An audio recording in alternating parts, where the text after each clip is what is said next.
Mesdames et messieurs, bonjour et bienvenue dans votre émission Fait marquant. Fait marquant est une émission qui retrace l'histoire, qui revient sur les faits remarquables, notables, saillants, saisissants et singuliers de notre société ancienne et contemporaine. Et aujourd'hui, nous parlons d'une thématique très importante dans ce numéro. Il s'agit bien sûr de l'enseignement supérieur avant et après Covid. Et pour en parler, nous avons sur ce plateau de Fait marquant M. Oumar Ibrahim Touré. Il est directeur développement des marchés internationaux de l'Université de Ottawa au Canada, bien sûr. Alors, Monsieur Oumar Ibrahim Touré, merci d'avoir accepté notre invitation et bonjour. Merci et c'est à moi de vous remercier. Très bien. Alors, nous parlons d'une thématique importante aujourd'hui. Il s'agit de l'enseignement supérieur avant et après Covid. Moi, j'aimerais poser une première question. Comment se porte l'enseignement supérieur dans sa globalité? Je pense qu'il faut juste préciser le contexte que nous sommes au mois de novembre 2021. Nous venons de vivre une crise sans précédent, en tout cas une crise sanitaire sans précédent, qui a bouleversé nos vies, nos modes de travail, et qui a bouleversé toutes les règles qui étaient établies. Et aucune étude, aucune analyse ne nous avait prédit des bouleversements de telle ampleur. Donc l'enseignement supérieur, évidemment, comme l'ensemble des secteurs d'activité, a été fortement perturbé par cette crise, je dirais, extraordinaire. Et il faut préciser que beaucoup d'universités étaient obligées du jour au lendemain de fermer des clés. Donc nous avons connu dans tous les pays du monde développés et en développement des universités fermées, des campus qui sont vidés d'un moment à l'autre. Et l'université est obligée de se repenser, de revoir ses méthodes de fonctionnement. Donc, nous sommes aujourd'hui, je pense, la crise n'est pas totalement terminée, nous en convenons, mais nous sommes quand même, je pense, on n'a pas dépassé le pic dans la plupart des pays. Je pense que les premiers mois de crainte, de peur, comme on appelle, de catastrophes sont derrière nous. Certes, nous avons encore des chiffres qui sont un peu menaçants, des variantes qui se multiplient par-ci et là. On ne peut pas dire que la crise est terminée, mais je pense quand même que nous entrons dans une nouvelle phase. Et nous commençons aujourd'hui à penser, à réfléchir à l'après-crise. L'enseignement supérieur, comme je le disais tantôt, a été bouleversé et a été très touché dans son fonctionnement, dans ses repères. Et je pense que ce qui est un peu paradoxal, c'est que toutes les universités du monde ont été confrontées au même mal, qu'on soit au sud ou au Mais nord. vous intervenez à l'Université d'Ottawa, précisément au Canada. Comment est-ce que cette université a vécu cela? L'Université d'Ottawa, à l'instar de toutes les autres grandes universités canadiennes, était carrément obligée de fermer les portes. Donc d'un moment à l'autre, toutes les universités étaient fermées en mars 2020. Tous les cours qui étaient donnés en mode présentiel, on était obligé d'un moment à l'autre de changer pour aller en mode, comme on appelle, cours à distance. Des cours à distance. Donc l'ensemble des étudiants, comme on appelle, étaient obligés désormais de s'habituer à un autre mode d'enseignement. Et les professeurs n'étaient pas, dans tous les professeurs qui n'étaient pas habitués à ce système-là, étaient obligés de se remettre, de repenser des façons d'enseigner, de faire des cours, comme on appelle à distance, et des cours qu'on appelle asynchrones. Est-ce que c'était efficace, ce style d'enseignement? Est-ce que c'était efficace pour les enseignants et les étudiants? La crise a été en ce sens bénéfique. Sans cette crise, nous ne pouvons pas savoir que nous étions capables, l'intelligence humaine, de penser un modèle aussi fonctionnel. Vous êtes en train de parler des bienfaits de cette crise? Non, je veux dire simplement qu'au niveau de l'enseignement supérieur, le monde universitaire dans sa globalité, je pense, s'est adapté aux nouvelles réalités. Et nous avons eu des cours asynchrones, autrement, et beaucoup de cours que certains peuvent suivre sur place, mais des cours souvent, vous savez, des fuseaux horaires. Et nous sommes actuellement, nous pouvons être à 6 h du matin en Chine, nous sommes à 14 h au Canada, nous sommes à 19 h à Bamako.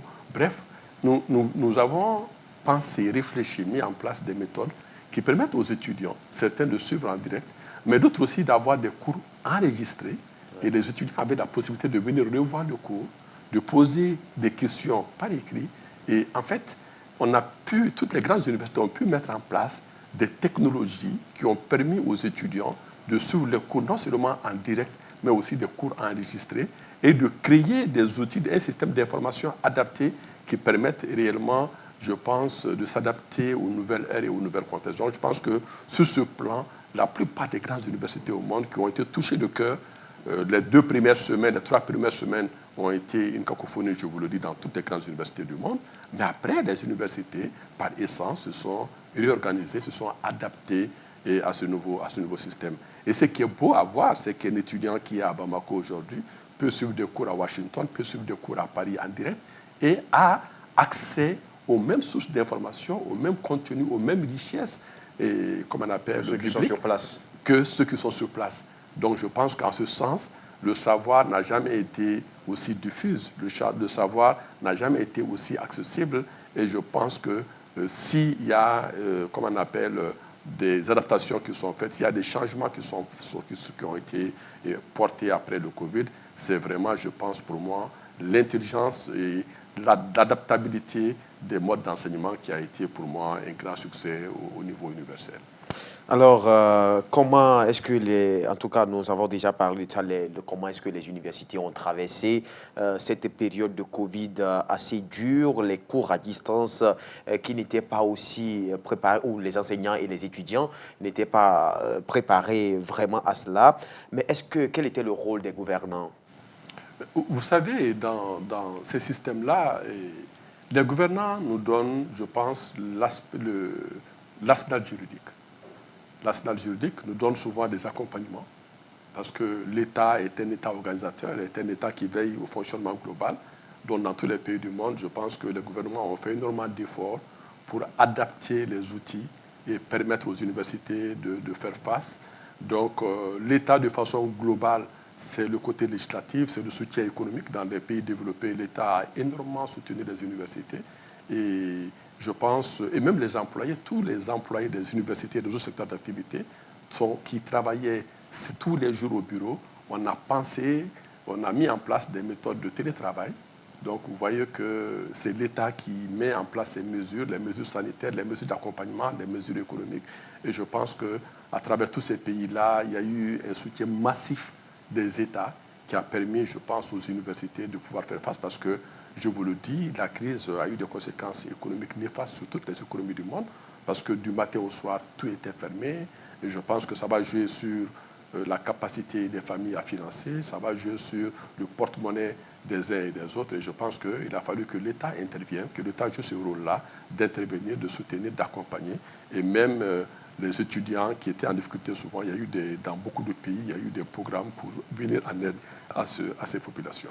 Alors, tout doucement, nous tendons vers le cas précis. Le Mali aussi, au Mali, il y a des universités, naturellement, les universités publiques et les universités privées. Alors, dans un pays en développement comme le Mali, quel est l'impact que vous avez vu sur ces universités, sur l'enseignement supérieur au Mali? Moi, je suis plutôt très satisfait de dire que le Mali, à l'instar de tous les autres pays africains et des pays en développement, a une grande opportunité à travers ces crises de pouvoir bénéficier, je pense, aujourd'hui du savoir. De nos étudiants. Dans quel sens? Dans le sens que je vous dis à nos étudiants, beaucoup d'étudiants maliens qui sont inscrits dans les universités en France, au Canada, aux États-Unis, ils restent à Bamako et suivent les cours. Ça, c'est une grande avancée. Mais est-ce que ce n'est pas quelque chose qui existait depuis où les gens suivaient des cours à distance? Ce n'est pas Covid qui a amené ça? Non, la différence, c'est qu'on avait tendance au départ à banaliser les diplômes, les cours à distance. On pense que c'était des cours à défaut. Aujourd'hui, les cours à distance ne sont plus des cours à défaut. C'est plus valorisé. Il y a des cours à distance et même dans le pays, tu es à 2 kilomètres, mais pour des questions de normes sanitaires, tu ne peux pas être à moins de 2 mètres de la personne. Donc, les gens qui sont même dans un rayon d'1 kilomètre sont obligés de faire des cours à distance. Donc, le cours à distance est devenu un outil par excellence d'apprentissage, de partage de connaissances. Et aujourd'hui, je vais dire que ça a enlevé les barrières, ça a enlevé les frontières. Ça nous a permis d'avoir accès à des ressources, comme on appelle, exceptionnelles. Aujourd'hui, toutes les universités se sont mises en mode hybride. Le mode hybride, ça veut dire que le mode hybride est, si tu veux, le mode bimodal aussi. C'est-à-dire que l'enseignant qui est là, il y a certains étudiants qui sont en classe, parce que les capacités d'accueil sont limitées. Et puis, d'autres étudiants sont hors du campus. Et les deux ceux qui sont en classe, ceux qui sont hors de classe, peuvent poser des questions au professeur, et le professeur peut, au même moment, répondre à tout ce public-là. Mais vous n'avez pas encore répondu à ma question. Je demandais le Mali, comme un pays en voie de développement, quel est l'impact? Non, pour moi, ce que je suis en train de vous dire, c'est que le premier élément d'abord, c'est le fait d'avoir accès pour des jeunes étudiants. Le Mali, je vous le dis, un pays en développement comme les autres, c'est des milliers d'enfants. Ces milliers d'enfants, pour moi, ont la chance d'avoir accès à des connaissances et au même moment, de la même qualité, de la même valeur que les étudiants américains, français, canadiens et autres. Ça, c'est, je pense, l'impact, c'est la diffusion du savoir. Et on ne peut pas développer, pour moi, un pays sans le savoir. Et aujourd'hui, le savoir dans le monde n'a jamais été aussi partagé. Vous semblez voir la crise d'un bon oeil. Non, je ne vois pas la crise d'un bon oeil. Non, non, loin s'en faut. Je pense que je suis en train simplement de dire quels peuvent être les bienfaits. Je sais que la crise a des conséquences néfastes sur l'économie. Je sais que la crise a profondément touché des familles. Je sais que la crise a eu des milliers de morts à travers le monde. Je pense qu'il y a beaucoup de familles qui sont impactées. Je comprends tout, comme on appelle, toutes les conséquences catastrophiques, économiques et sanitaires, et même pour les familles. Mais je suis en train de dire seulement, comme nous parlons du cas de l'enseignement supérieur, la capacité pour l'enseignement supérieur et surtout, je pense, l'opportunité pour nos jeunes Africains de comprendre que, pour une fois, on peut se mettre au même niveau que les universités occidentales. Pour une fois, nous avons accès... Sans se déplacer. Sans se déplacer. Parce qu'il y a toutes les questions des frontières, toutes les questions des visas, toutes les questions des coûts. Tout ne va pas disparaître en un clin d'œil, non. Mais simplement, je suis en train d'expliquer que pour moi, les universités et surtout les jeunes Africains, les jeunes Maliens, doivent avoir l'ambition de dire qu'aujourd'hui, j'ai la chance d'avoir accès à une bibliothèque universelle, j'ai la chance d'avoir accès à des cours enregistrés dans les universités françaises et canadiennes. Je peux comparer mes cours d'ici avec les cours d'ailleurs et je suis quelqu'un qui suis très convaincu que la seule façon pour nos pays africains d'assurer notre développement, ce n'est pas le travail.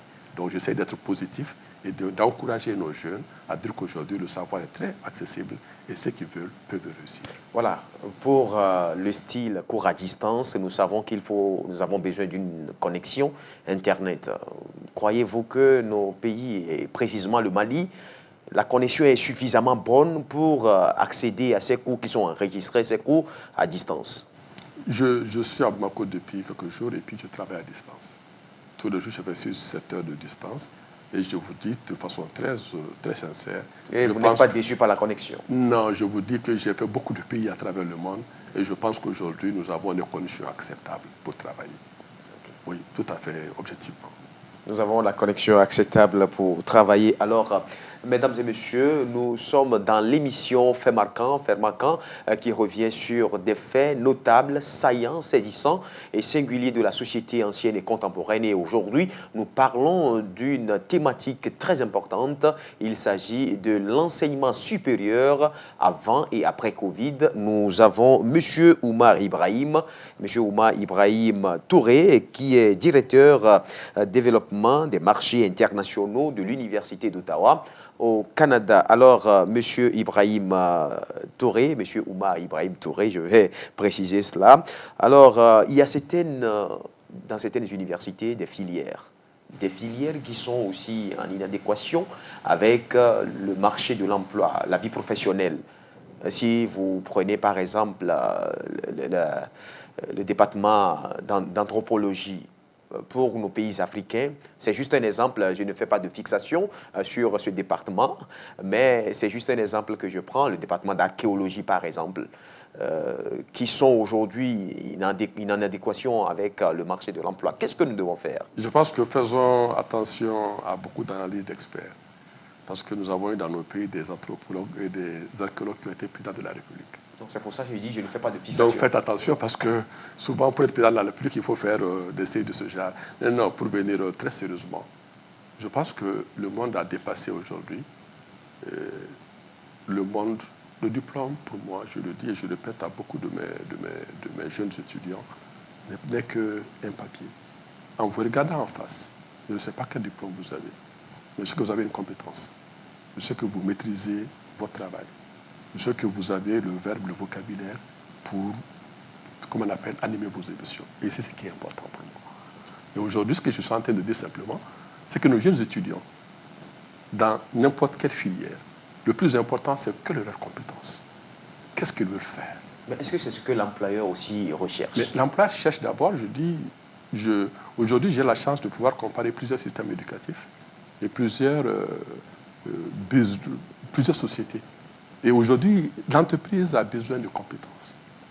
Il y a des personnes qui peuvent faire des doctorats en finance, mais qui n'ont pas de compétences. Et ce qui est important aujourd'hui, je pense qu'au lieu de faire des fixations, le marché de l'emploi a besoin d'hommes qui ont la foi, qui ont le courage, qui veulent réussir, qui dans n'importe quelle activité donnent le meilleur d'eux-mêmes. Et quand vous voyez, il y a tellement d'histoires qu'on nous dit par rapport à l'entreprise et par rapport au secteur d'activité, et qu'aujourd'hui, je suivais une émission il y a quelques semaines d'un de mes confrères, un de mes amis du Sénégal, qui disait que l'entrepreneur, un jeune est venu chercher un emploi, on lui a demandé son adresse email. Il était à la porte, il n'avait pas d'adresse email.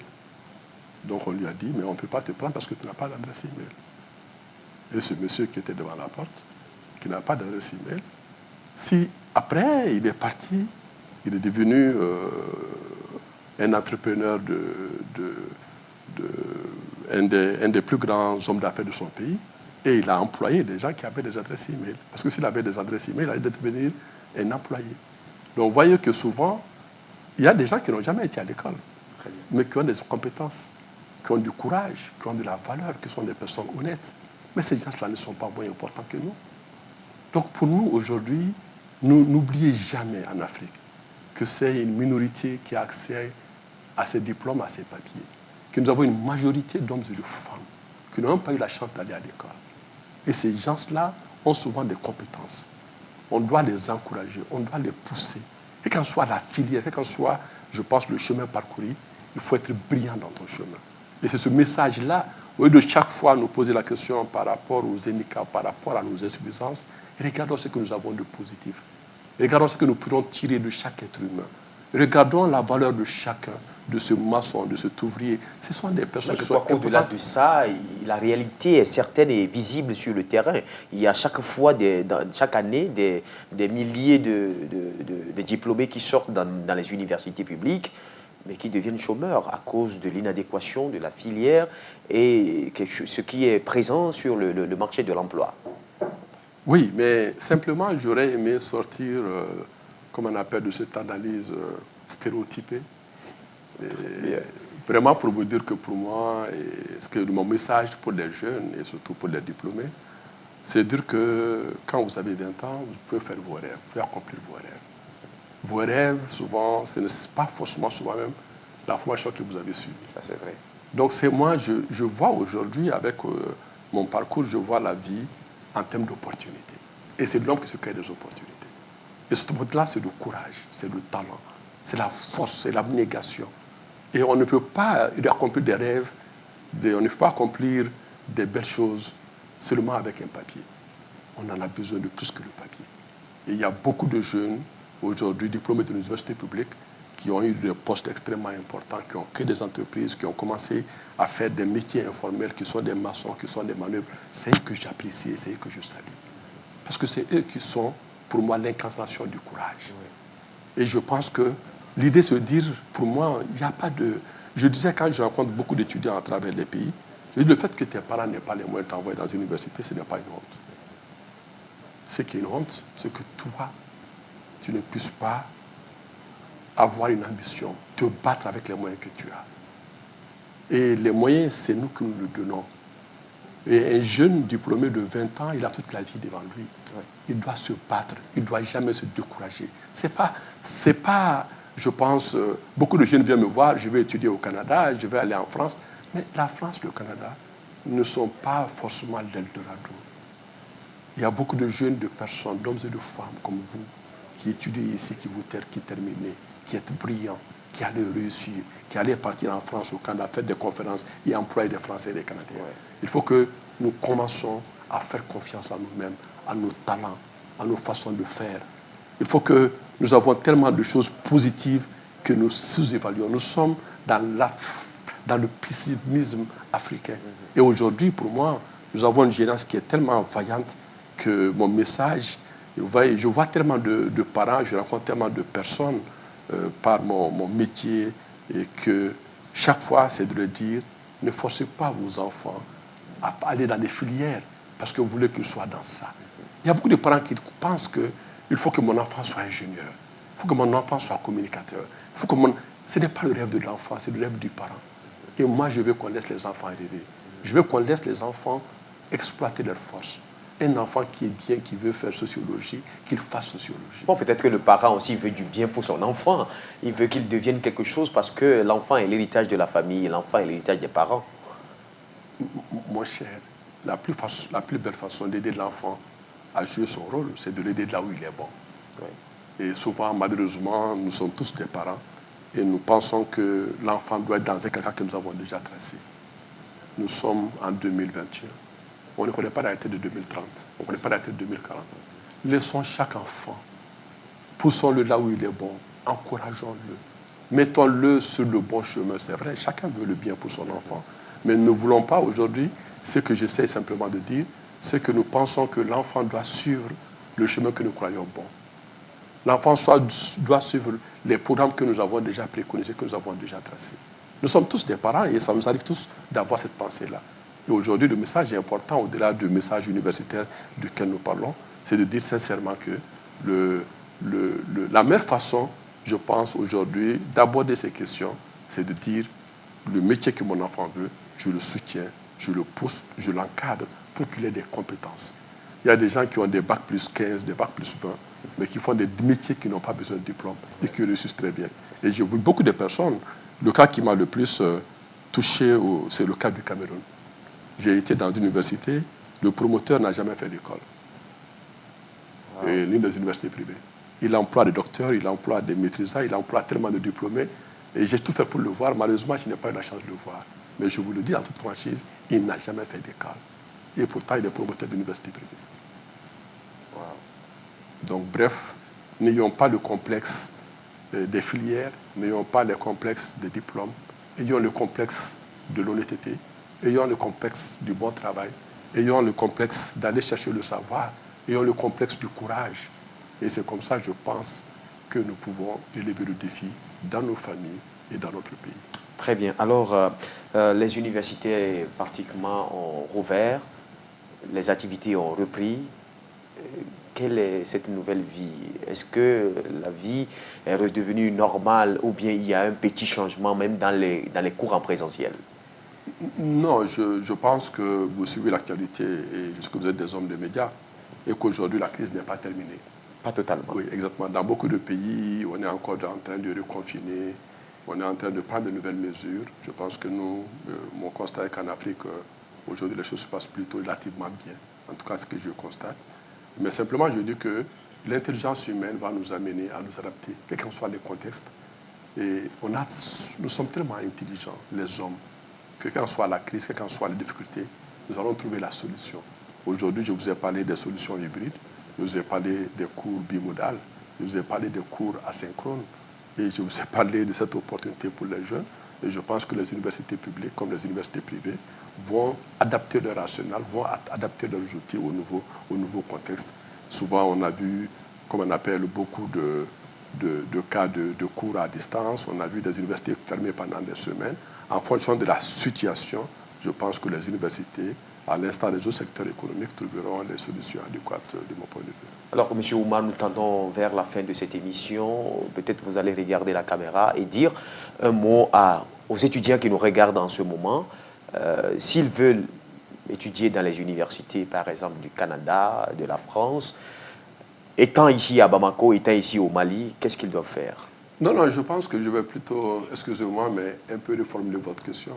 Et mon message, c'est d'abord à ces milliers d'étudiants comme moi.